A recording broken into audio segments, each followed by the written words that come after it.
Did you know that on average, you lie at least once or twice every single day? It could be something small. I'm fine when you're not. I'll be there in 5 minutes when you haven't even left. But sometimes the lies run deeper. Lies that protect your reputation. Lies that protect your relationships. Lies that protect the version of yourself you want the world to believe. But here's the truth. Every lie has a cost. It rewires your brain, it weighs on your conscience, and it leaves a trail, whether you realize it or not. So, let me ask you something. Where are you watching from right now? And more importantly, be honest with yourself. Have you lied today? Drop your answer in the comments. And before we dig deeper into the world of deception, hit like, share this with someone who always seems too honest, and subscribe if you want more eye-opening psychology breakdowns just like this one. Because today, we're entering the shadowy corridors of the human mind to uncover the psychology of lies. Let's begin at the beginning. Childhood. Picture a toddler, cookie crumbs on their lips, chocolate on their fingers. You ask, "Did you eat the cookie?" And with wide, innocent eyes, they whisper, "No." That's it. The first lie. It seems harmless, even cute. But this moment marks a turning point in the development of the human mind. Psychologists say children usually start lying around age 3 or 4. Why? Because that's when they develop something called theory of mind, the ability to understand that other people have thoughts, perspectives, and knowledge that are separate from their own. In other words, the child realizes, wait, Mom doesn't know everything I know. I can trick her. And so, the very first lie is born. But here is the twist. Children who lie early aren't necessarily bad kids. Oof. In fact, studies show they're often more intelligent. Lying requires imagination, memory, and the ability to juggle multiple perspectives, complex brain skills that only emerge as we grow. So the very thing we punish is also a sign of rapid mental development. But lying isn't just a childhood game. It's ancient. It's primal. It's baked into the survival code of our species. Imagine early humans living in tribes, fighting for survival. Resources were scarce. Status was everything. If you were caught doing something wrong, you risked punishment or exile. So, deception became a tool. Pretending you didn't steal food, hiding weakness from rivals, faking confidence in battle. Lies meant survival. Even in the animal kingdom, deception exists. Certain birds fake injury to lure predators away from their nests. Cuttlefish change colors to disguise themselves. Monkeys sometimes give false alarm calls to distract others and steal food. So when we lie, we're not just making things up. We're tapping into a deep evolutionary strategy that has been used for millions of years. Lies protect. Lies preserve. Lies manipulate the environment in your favor. But they also erode trust. And trust is the foundation of every human bond. So what happens inside the brain when we lie? Neuroscience gives us the answer. When you tell the truth, it's effortless. Your memory provides facts, and you simply speak them. But when you lie, the brain goes into overdrive. The prefrontal cortex, the decision-making center, has to invent a story. The hippocampus, memory, has to suppress the real memory. The amygdala, emotional center, lights up with fear and anxiety. Your body feels the tension. Your heart rate spikes. Your palms sweat. Your voice trembles, even if only slightly. And here's something even more fascinating. The more you lie, the easier it becomes. In 2016, neuroscientists discovered that with repeated lying, the amygdala's alarm response gets weaker. In simple terms, the guilt fades. The brain adapts, and lying becomes second nature. That's why chronic liars, manipulators, and con artists can deceive so smoothly. Their brains have literally been rewired to silence guilt. Now the big question: if lying is stressful and risky, why do we still do it? Psychologists break it down into four main motives: self-preservation, to avoid punishment, judgment, or consequences. I didn't break the vase. Self-image, to appear smarter, kinder, richer, or more capable than we are. I read that book. Benefit, to gain something we couldn't otherwise get. I'll pay you back tomorrow. Protection, to shield others from pain or harm. You look great in that dress. Most of us think of lying as purely malicious, but here as the shocking truth. Some of the most common lies are told to protect others. We lie to make people feel better.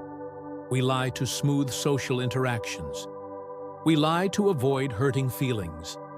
And sometimes, those lies actually strengthen relationships. But make no mistake, even the so-called white lies carry a cost. Because once lies enter a relationship, even small ones, trust begins to blur. Here's where the story gets darker. One lie leads to another, and another, and another. It starts small, lying about being busy to avoid dinner plans. Then bigger, lying about money, about mistakes, about desires. Before you know it, you're juggling stories, weaving webs, creating layers of deception that threaten to collapse with a single question. Are you sure? And when that collapse comes, it's devastating. Friendships end, relationships shatter, reputations crumble. Because at its core, every lie is a bet. A gamble that the truth won't come out. But history proves the truth almost always wins. So here we are, at the end of part 1. We've seen how lies begin, from the innocent fibs of childhood to the survival strategies of our ancestors. We've stepped inside the brain, where lies tangle memory, fear, and creativity. And we've learned the real motives, from selfish gain to selfless protection. But the story doesn't end here, because knowing why we lie is only the beginning. In the next chapter, we'll enter the hidden motives of deception, the dark side of manipulation, the psychology of compulsive liars, and the shocking ways lies can reshape entire societies. The truth is, we all lie. But the real question is, what are your lies costing you? They say the truth sets you free. But have you ever noticed how heavy silence feels when you're hiding something? The heart races, the palms sweat, and suddenly, every glance feels like suspicion. This is the secret life of lies. Welcome back to our deep dive into the psychology of lies. In part 1, we uncovered how lying begins, why it's rooted in survival, and how the brain changes when we twist the truth. But today, we're stepping into the shadows, because not all lies are harmless. Some are calculated, some are compulsive, and some can tear apart entire societies. So sit tight, because what you're about to hear might just change the way you see every word around you. Imagine this. A student sits in a classroom. The teacher asks for homework. The student blurts out, "My computer crashed." A tiny lie. Now imagine a politician facing thousands, twisting numbers to stay in power. That's no longer a tiny lie. It's deception crafted with precision. But, at the root, both share the same psychological motives. Psychologists categorize the motives of lies into 4 dark forces. Fear, the oldest motive. We lie to escape punishment, to dodge embarrassment, to avoid rejection. Children learn it first, but adults master it. No, I'm fine. Of course, I'm happy here. Fear hides behind false smiles. Gain, the greedy motive. Lies that buy us advantage, money, admiration, or power. These are the lies that fuel scams, fraud, manipulation. They come dressed in charm, dripping with confidence, until the mask falls. Protection. We lie to shield others. Sometimes noble, sometimes dangerous. "Don't worry, everything's okay," said to someone in pain. A comforting lie, but still a lie. Manipulation, the darkest motive. Lies used not to hide, but to control. These lies are weapons. They distort reality until truth itself feels unstable. Now, pause for a second. Think of the last lie you told. Which motive carried it?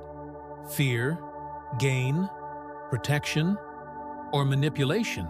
The answer may reveal more about your inner world than you realize. Not all lies are calculated. Some are uncontrollable. Enter the world of the compulsive liar. Picture this. A man meets a group of strangers. Within minutes, he claims to have climbed Everest, worked for NASA, and saved a child from drowning. None of it true, but he says it with conviction, with a sparkle in his eyes, as if he himself believes it. This is pseudologia, fantastica, compulsive lying, a condition where truth and fiction blur inside the mind itself. Psychologists believe it's tied to deeper needs, the craving for attention, validation, escape from a reality that feels too small. These individuals don't lie for gain. They lie because their mind builds a stage, and they cannot resist performing. But there's a cost. Compulsive liars destroy trust. Relationships crumble. Opportunities vanish. And soon, they find themselves trapped in a web of their own making.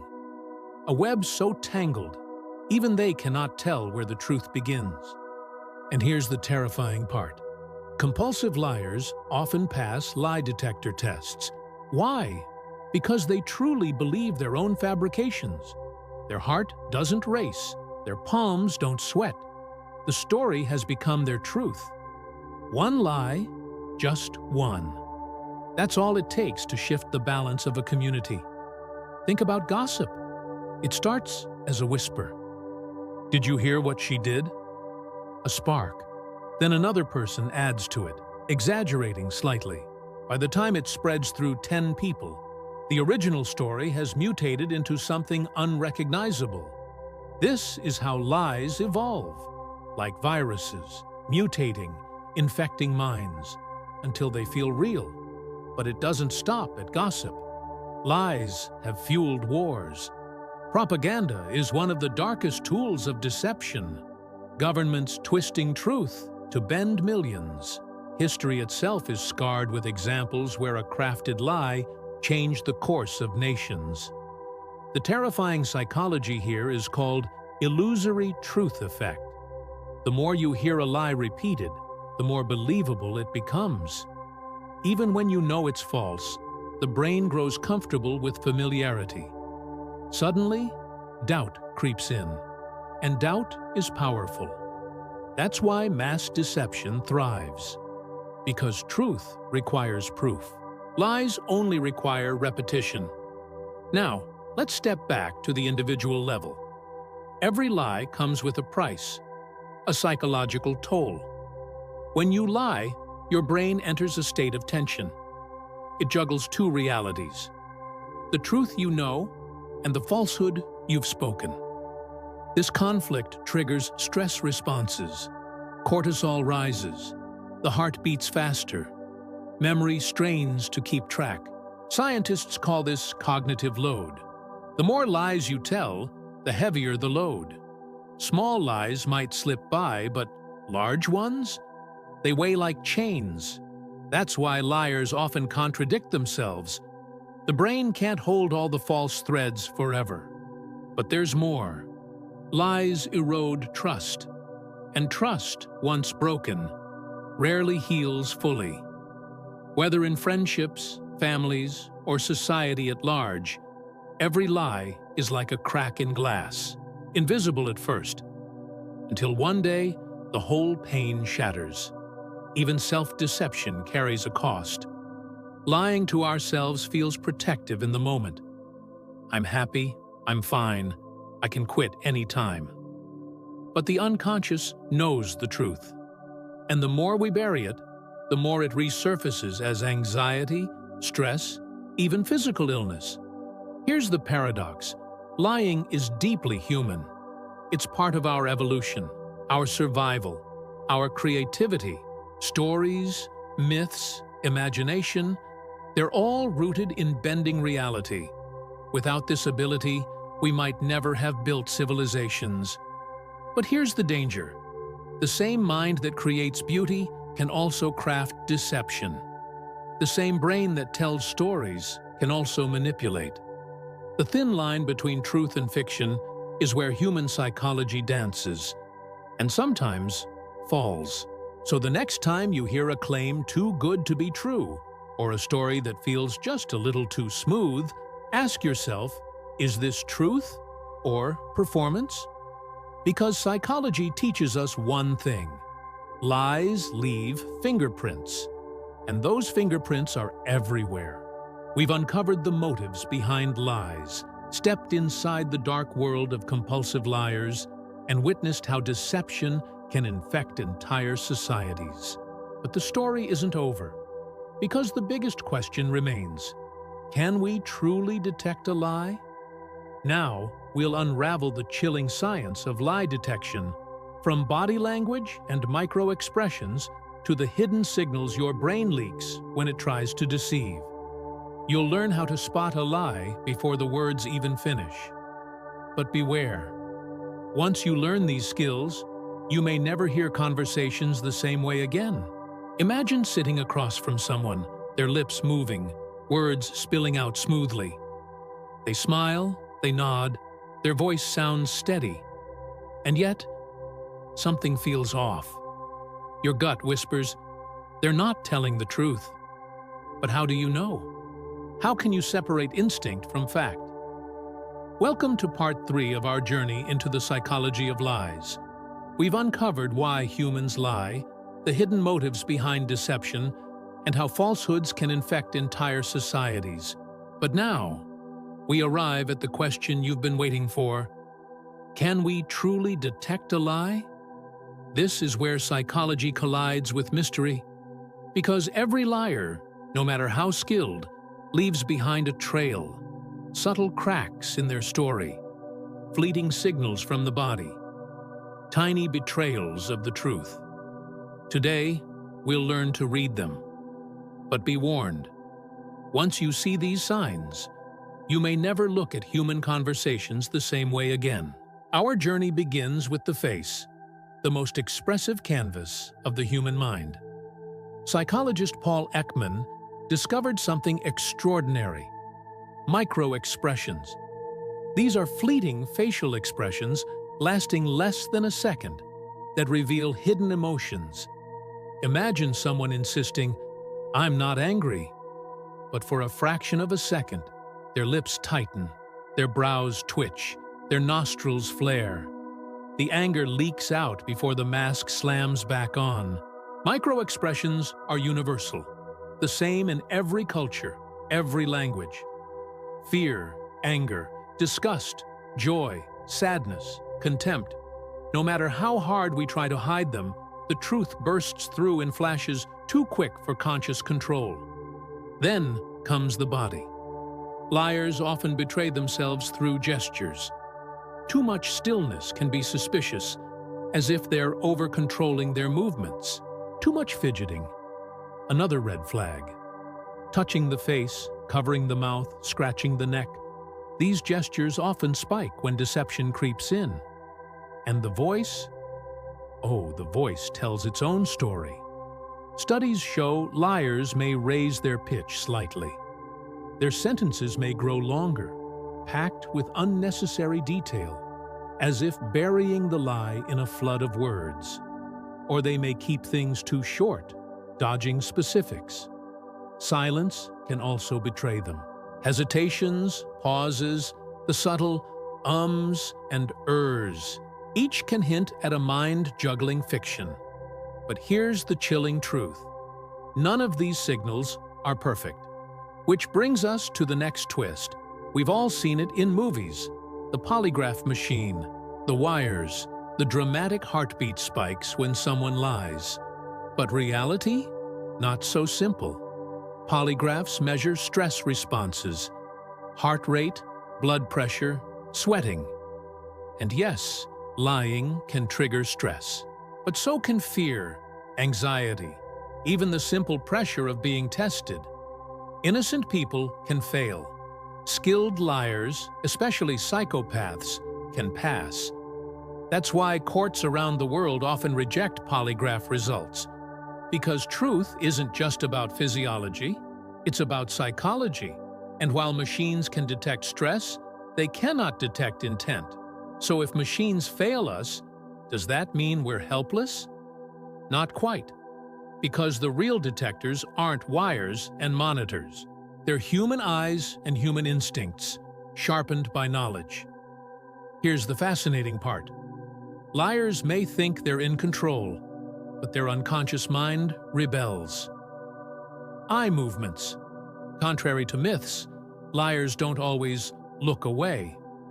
But what they often do is overcompensate, holding eye contact too strongly, as if trying to prove honesty. Speech patterns. Liars tend to distance themselves linguistically. Instead of saying, "I didn't break the vase," they might say, "The vase wasn't broken by me." The language grows formal, detached, almost mechanical. Inconsistencies. Truth flows naturally. Lies stumble. A liar's story might shift details with each retelling, like a badly rehearsed script. But the most powerful giveaway? The slip. A phrase spoken too quickly. A word that doesn't fit. A truth accidentally leaking out before the lie reasserts control. Some of the world's greatest criminal cases cracked open not through evidence, but through a single slip of the tongue. But here's where the psychology of lie detection becomes dangerous. Humans are not perfect lie detectors. In fact, studies show we detect lies with only slightly better than 50% accuracy. Chatu, barely more than chance. Why? Because many cues we think are signs of lying, fidgeting, nervousness, avoiding eye contact, can also mean anxiety, shyness, or simply stress. Misreading these cues can destroy trust, ruin relationships, even convict the innocent. The real challenge isn't spotting lies. It's knowing when your instincts are right, and when your biases are misleading you. So, how can you become sharper? Psychologists suggest a few powerful techniques. Baseline behavior. Watch how a person normally acts when relaxed. Then look for deviations under pressure. Without a baseline, every signal can be misread. Ask open questions. Liars fear open-ended questions. The more they must explain, the more chances for contradictions. Look for clusters. Don't judge on one signal. A single hesitation means little. But hesitation plus a voice pitch change plus a microexpression? That's a pattern. Listen to emotion, not just words. A liar's story often lacks genuine emotion. The words may be perfect, but the feeling behind them? Flat. Trust your gut, test with logic. Intuition is powerful. If something feels off, dig deeper. But never rely on gut alone. Confirm with evidence. But before you rush to use these tools, a warning. Detecting lies changes you. Once you start spotting the cracks, you'll hear them everywhere. In casual chats, in relationships, in the voices of leaders on TV. It can feel like a superpower, but also a burden. Because the more you see deception, the harder it is to trust. And trust, as fragile as it is still the glue of human connection. So here's the paradox. Understanding lies gives you power, but too much power can isolate. Sometimes, Not every mask needs to be ripped away. Sometimes we accept small lies for peace. That's the delicate balance of human psychology. We've traveled through the shadowy world of deception, from the first innocent lies of childhood, to the compulsions of the mind, to the grand deceptions that twist entire societies. And now, we've uncovered the subtle fingerprints that liars leave behind. But here's the haunting truth. The greatest liars are not always others. Sometimes, it's ourselves. Because the human mind is capable of the most dangerous lie of all, self-deception. So, the next time you look in the mirror and say, "I'm fine, I'm okay, I'm in control," ask yourself, is that truth or the most convincing lie you've ever told? If you've been with me through this trilogy, thank you. Together, we've unmasked the psychology of lies. But our journey through the human mind is just beginning. If you found value in this series, hit that like button, share this video with someone who needs to see it, and subscribe for more deep dives into the mysteries of the human mind. And tell me in the comments, do you think you can spot a liar now? Or is the human mind too clever to be read? Because remember, every truth, every lie, and every silence leaves a trace. And those traces are waiting for us to uncover.